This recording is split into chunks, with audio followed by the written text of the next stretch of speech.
Day 2 of the Barcelona Shakedown offered the first genuine indication of how Red Bull's ambitious powertrain partnership with Ford is integrating with the RB22 chassis. Despite a volatile weather window that saw the circuit transition from dry to sodden in mere minutes, Max Verstappen managed to punch in a 1-minute 19.580 during a narrow morning slot, making him the benchmark for the day. An 0.8 margin over Ferrari's Charles Leclerc is more than just a flattering headline. It reflects the underlying efficiency of the Red Bull package in navigating the 2026 power unit regulations, where managing a 50% electrical power split will be the primary technical battleground.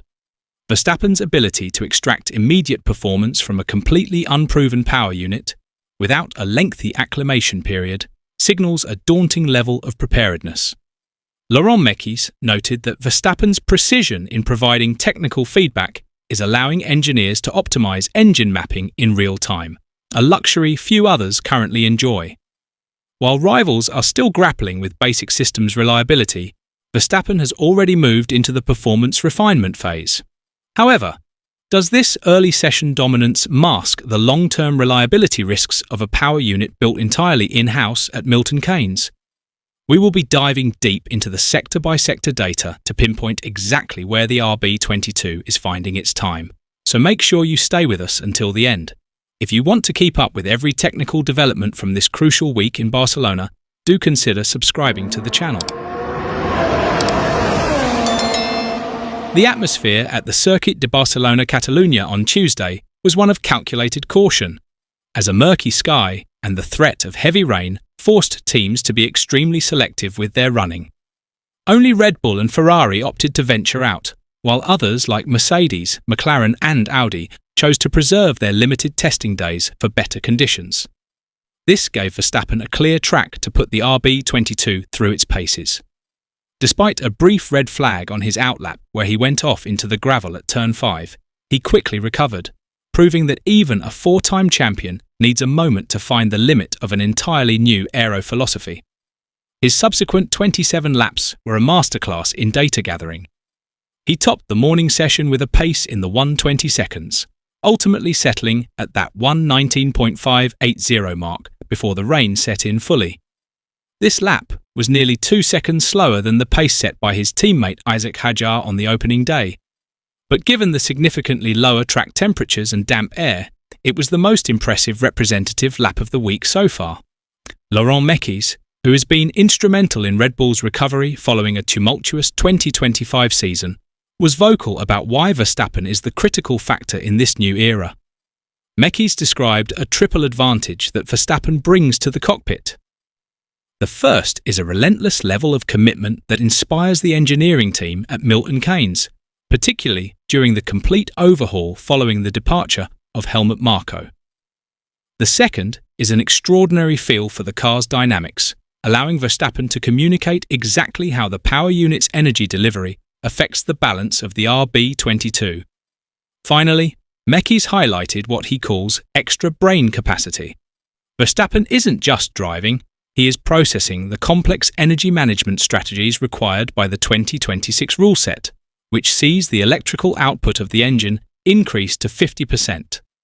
As Mekies put it, Max can push the team in the right direction like no other, and he is included in every analysis and risk assessment the team undertakes. This mental fortitude is not a new observation, with former teammate Alex Albon previously identifying Verstappen's superior mental capacity as a key trait of his success. Performance coaches even trace this back to the karting exercises designed by Jos Verstappen, which were crucial in developing his ability to handle high-pressure technical environments. For Verstappen himself, the 2026 season represents a massive enigma. He admitted that the changes to the power unit and the car are so significant that it is impossible to know where they stand until more laps are logged. His focus in Barcelona was on optimizing every system and getting the laps in to ensure they hit the ground running. On the other side of the garage, the day ended on a much darker note for Red Bull. Isack Hadjar, who had performed so brilliantly on Monday to top the timesheets, took over the car for the afternoon session in what were now treacherous, wet conditions. While gaining valuable wet weather experience, Hadjar completed 43 to 45 laps before losing control of the RB22 at turn 14. The car skidded across the gravel and struck the barriers heavily with its rear. Eyewitnesses reported visible damage to the rear wing and suspension, and there are concerns that the gearbox might have been affected by the impact. This crash prompted a red flag and ended Red Bull's day prematurely. The team now faces a logistical challenge. They must determine if they have enough spare parts to resume testing or if they need to fly components in from the UK. Given that teams are only allowed to run 3 out of the 5 testing days, Red Bull has the flexibility to postpone their final day of running to Friday, providing some breathing space for repairs. Ferrari's approach was notably different. After staying in the garage on Monday, the Scuderia hit the track at 9 a.m. sharp on Tuesday. Charles Leclerc handled the morning duties, completing a staggering 66 to 67 laps, the most of any driver on the day. His best time of 1 minute 20.844 was over 0.8 off Verstappen's pace, but the Monegasque seemed unconcerned with performance. Leclerc stated that the priority was simply understanding if the SF26 was working as expected.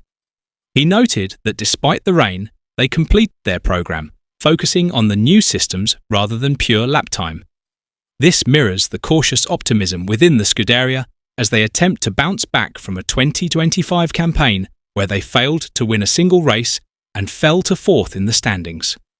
Leclerc expressed excitement about the 2026 regulations, viewing them as a big opportunity to do something different and bring Ferrari back to the top. In the afternoon, the spotlight shifted to Lewis Hamilton, who made his first official appearance in Ferrari colours at a public shakedown. Hamilton's session was focused on system checks in the wet, and while he had a brief excursion into the gravel, he avoided the significant damage that befell Hadjar. His best time of 1 minute 32.872 was indicative of the heavy rain and the team's conservative approach to his first miles in the new car. The fact that Ferrari and Red Bull were the only teams willing to risk the conditions speaks to their different development paths. Ferrari needed to validate their Barcelona Shakedown data, while Red Bull was eager to stress test the Ford power unit. Behind the scenes, the rest of the grid was watching closely.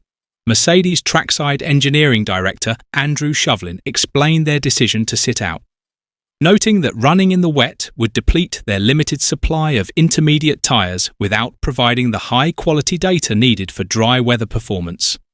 Others, like Audi and Cadillac, were busy resolving technical issues that had surfaced during their own runs on Monday. McLaren's absence was perhaps the most intriguing. They prioritised advanced simulations with AVL in Austria over early track time, with the MCL40 only expected to break cover later in the week. As the dust and rain settles on day 2, the narrative is shifting from pure speed to the human-in-the-loop advantage. The 2026 regulations were designed to increase the influence of the driver on overall performance, and in Max Verstappen, Red Bull appears to have found the perfect operator for their new mechanical era. His ability to be involved in every discussion, every analysis, and every risk taken by the team suggests a level of integration that rivals will struggle to match. Even with the looming threat of the RB22's rear-end stability being a potential Achilles heel, as hinted by Hadjar's crash, Verstappen's morning performance suggests he is more than capable of driving around any inherent car problems. The partnership with Ford is the ultimate gamble for Red Bull, moving away from a proven engine supplier to becoming a full manufacturer in their own right. It is a transition that adds a layer of unpredictability to the upcoming season. If the RB22 is as quick as Verstappen's early times suggest, it could catapult them back to the pinnacle of the sport. If the reliability issues hinted at by the shakedown red flags persist, it could be a long road back. So, with Verstappen showing immediate pace despite the massive technical shift, and Ferrari focusing purely on system integrity, who do you think has actually gained the most from this weather-disrupted day in Barcelona? Is Red Bull's triple advantage, with Max enough to negate the risks of building their own engine? Or has Hadjar's crash exposed a fundamental flaw in the RB22 that will haunt them come the first race?